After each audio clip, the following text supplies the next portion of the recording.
diferença entre a magia sexual e as religiões fálico-solares, né? Nós vimos que entre os antigos povos pagãos, o Sol é um elemento criador, né? Já que ele é responsável por criar a vida, né? O Sol fertiliza, dá vida à terra, faz frutificar as plantas, os cereais e tudo. Então isso aí é um elemento importante de você conectar o Sol a uma divindade, uma força criadora, né? Nós vimos também que a maioria dos deuses criadores das antigas religiões pagãs foram então associados ao Sol, devido ao fato do Sol ser o maior astro visível no céu e por influenciar o ciclo anual agrícola. Nós vimos também que em todas as religiões fálicas, religiões pagãs fálicas, onde o Deus Supremo é referenciado em seus aspectos solares e criadores, o Sol tem um papel fundamental, mas que enquanto esse Deus no macrocosmo é associado ao Sol, no microcosmo, a nível humano, ele é associado à ciência, né? A centelha divina que habita tanto o homem como a mulher, né? Então, enquanto no céu ele é o Sol representa é o veículo supremo dessa consciência divina, né? Criadora do universo.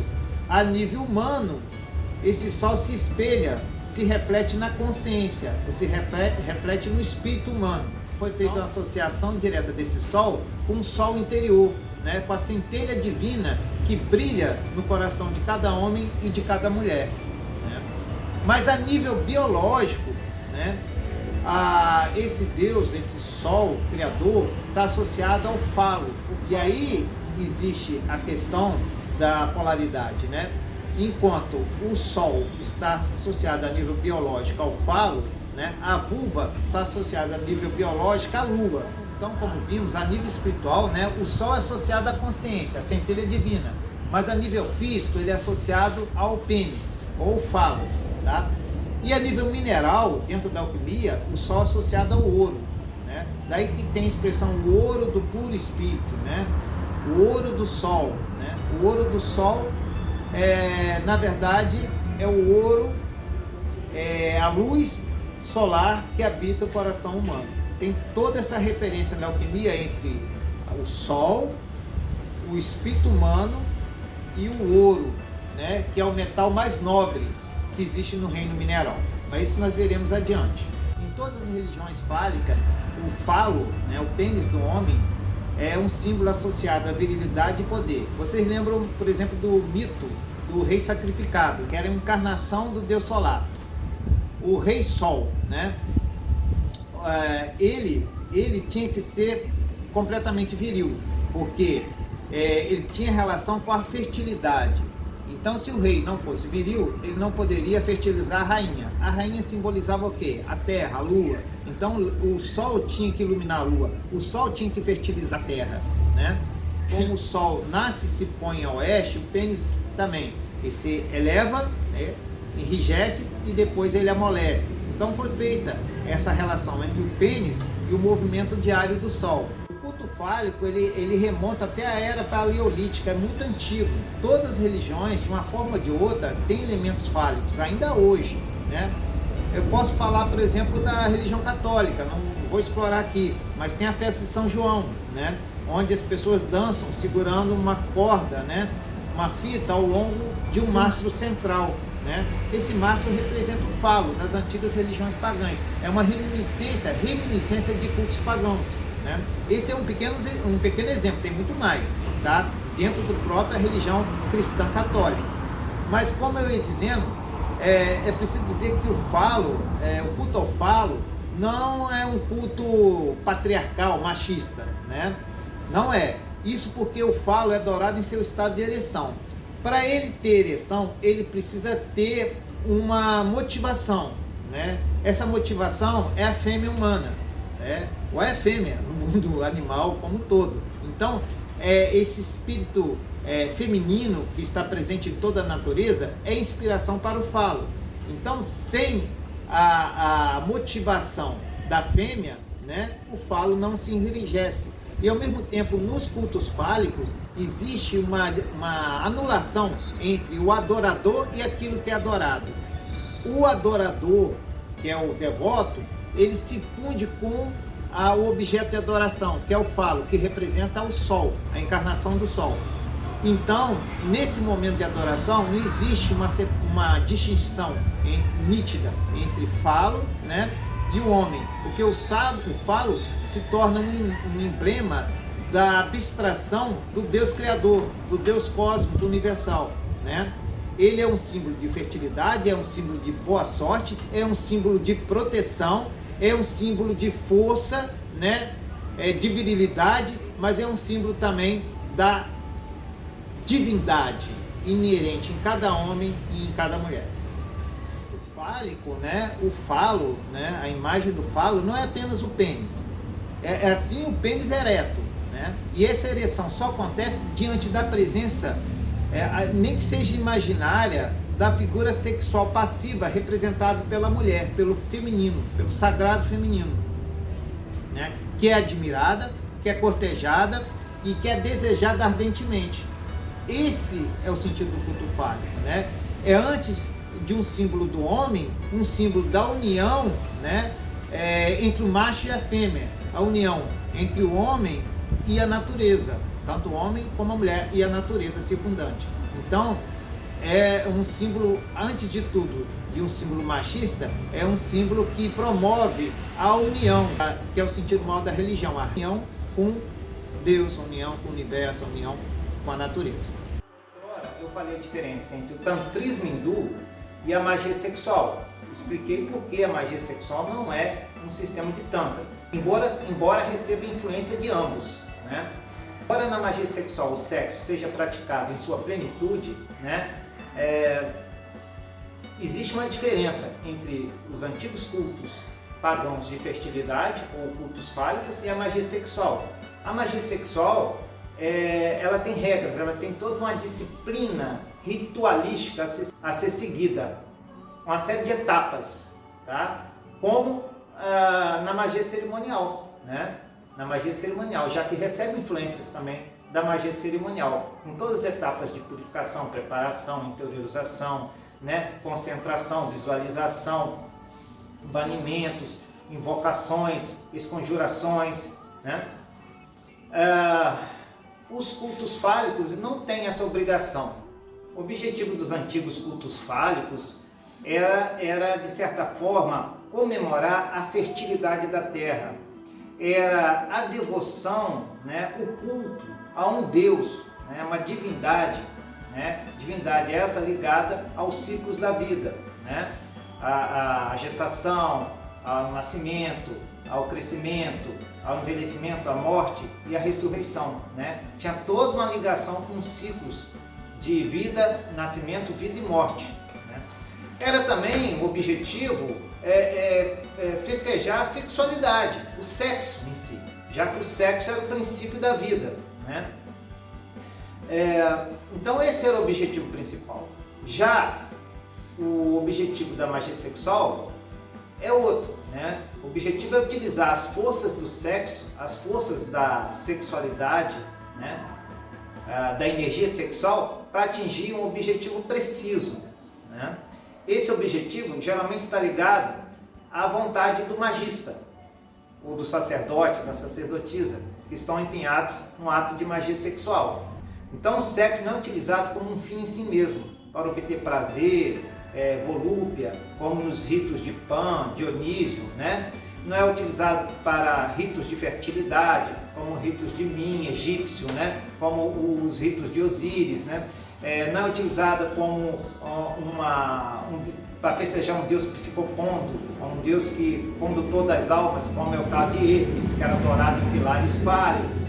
A diferença é que, enquanto nos cultos fálicos o objetivo é festejar, né, um ciclo agrícola, festejar a fertilidade da terra, promover a fertilidade da terra, promover os ciclos da vida, né, ou simplesmente adorar uma divindade fálica, né, através do prazer, através de orgias, através de danças, né, como um ato de devoção, de comemoração em si mesmo. A magia sexual utiliza tudo isso, utiliza a devoção, utiliza o ritual e outros recursos, mas com o objetivo de operação mágica. O que é uma operação mágica? Geralmente uma operação mágica é quando você realiza uma série de atos ritualísticos, né? Atos mágicos encadeados para atingir um fim específico, né? Específico. Esse fim está ligado geralmente à vontade do operador, né? Daquela pessoa que realiza o ritual, né? Isso é base da magia cerimonial em si. Como a magia sexual tem seus fundamentos ligados à magia cerimonial, a metodologia é a mesma, né? Uma série de pequenos atos mágicos, pequenos rituais encadeados entre si, que vão gerar o clímax, né?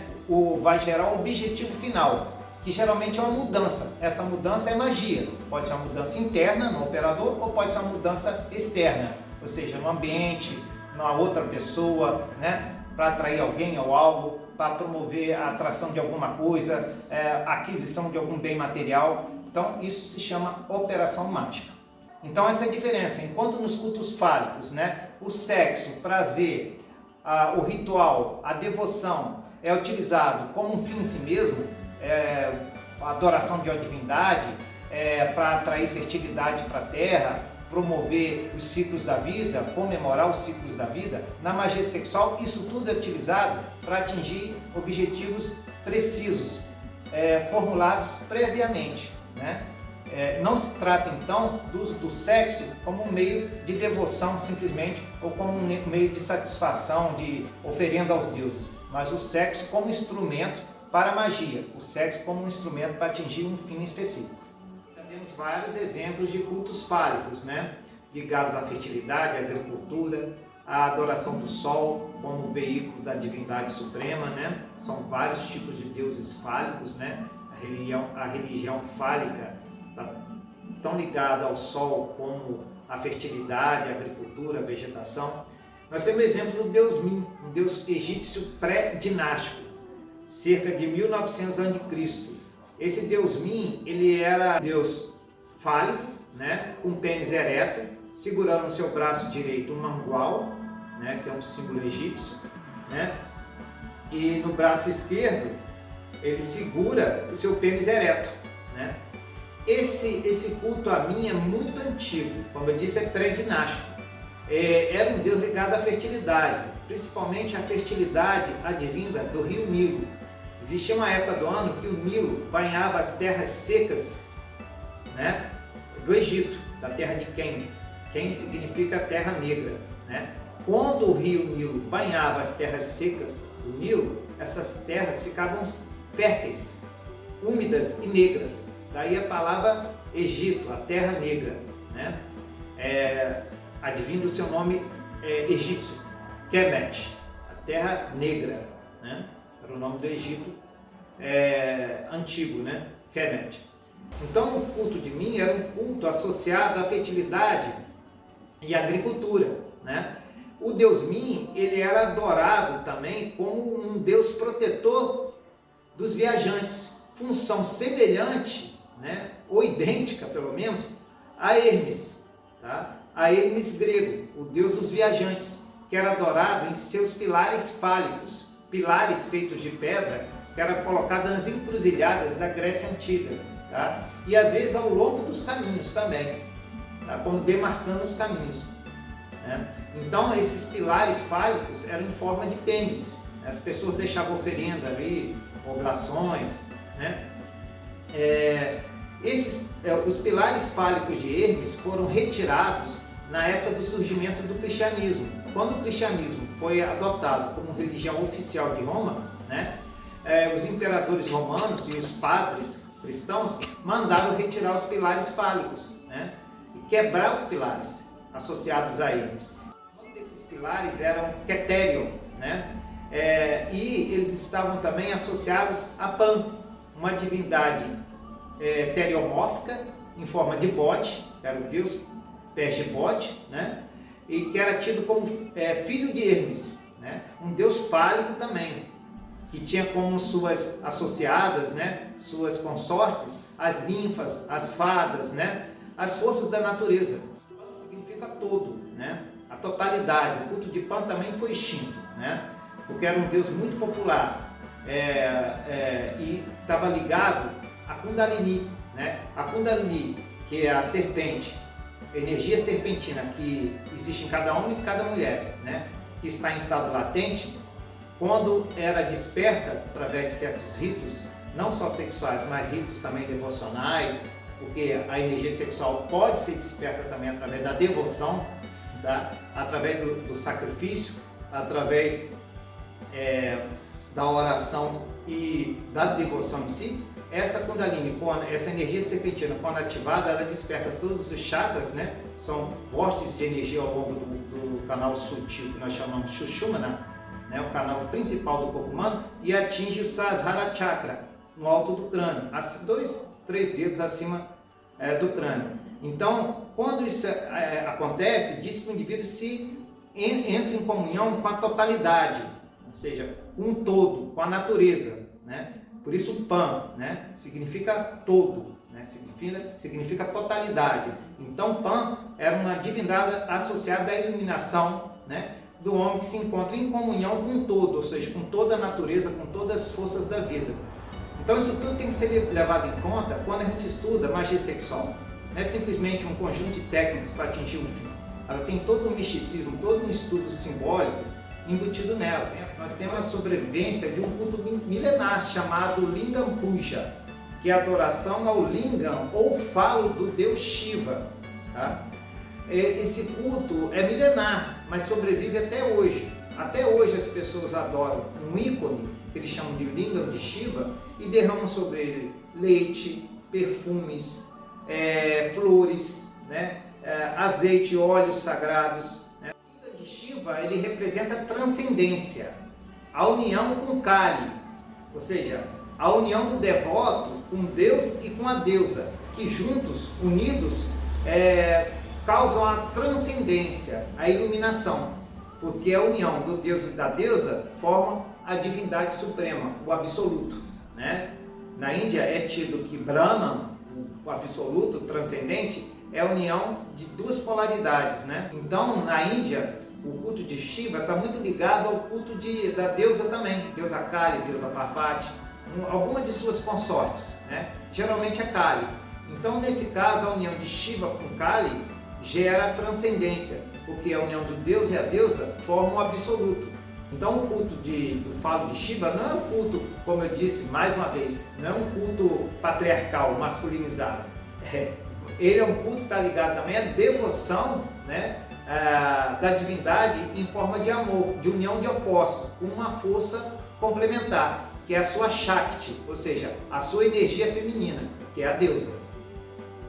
Então o culto do Linga de Shiva, ele não representa o culto ao falo em si, mas representa a transcendência, a união dos pares de opostos, a união de um ser com outro ser, a nível interior, né? E sua transcendência, ou seja, quando os dois polos, o positivo e o negativo, o masculino e o feminino, estão unidos, eles zeram a dualidade na natureza, no universo, e atingem a unidade entre todas as coisas. Esse é o objetivo do culto em seu nível mais elevado. As pessoas, quando olham os hindus derramando óleo, flores no Linga de Shiva, acham, olha ali um culto fálico atrasado, de mentalidade atrasada, vê se um Deus tem um falo, não sei o que, mas o falo ali é um símbolo. Aliás, o nome Lingam representa símbolo. O nome Lingam em si, em sânscrito, representa símbolo, né? Então ali é um símbolo de uma divindade, o símbolo de que a união dos pares de opostos gera em si a transcendência.